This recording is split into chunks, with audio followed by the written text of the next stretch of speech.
Trump, the U.S. has more nuclear weapons than any other country, resumption of testing announced. The United States possesses more nuclear weapons than any other country. This goal, including a complete modernization and renewal of existing weapons, was achieved during my first term. Because of the enormous destructive power, I hated doing it, but I had no choice.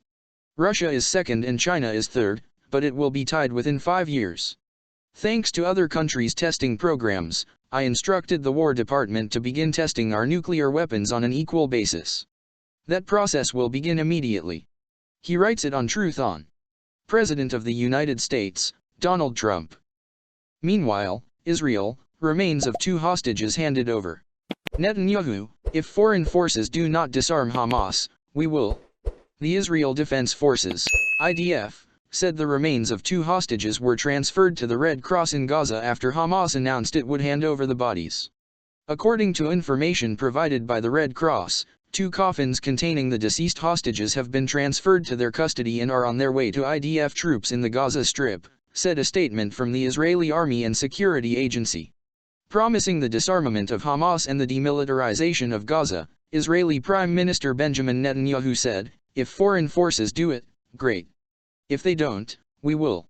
Let's decide and act," is the message delivered at the opening of the graduation ceremony of the cadets of the Bahad 1 Military Academy, in southern Israel, by Netanyahu, who stressed, Israel still has a lot of work to do.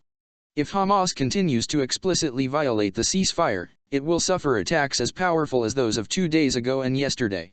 We decide, and we act whenever necessary to remove immediate threats from our troops, he added. The Israeli premier's statements came as criticism is growing at home over U.S. restrictions that some say have limited Israel's response to Hamas attacks on IDF soldiers. The United States meanwhile is conducting confidential talks with several countries to form an international stabilization force to be deployed in Gaza in the coming weeks. This was revealed by Axios, citing sources involved in the trial. The plan, promoted by Donald Trump's administration, provides for the creation of a new Palestinian police force, trained and controlled by the United States, Egypt, and Jordan, flanked by military contingents from Arab and Muslim countries such as Indonesia, Azerbaijan, Egypt, and Turkey. In the organizers' idea, the International Stabilization Force, ISF, would represent the necessary condition for a further Israeli withdrawal from Gaza and would have the task of protecting the borders by preventing arms trafficking. If we do not have security and reliable governance in Gaza, we risk that Israel will come back to attack all the time, explained a source close to the negotiations.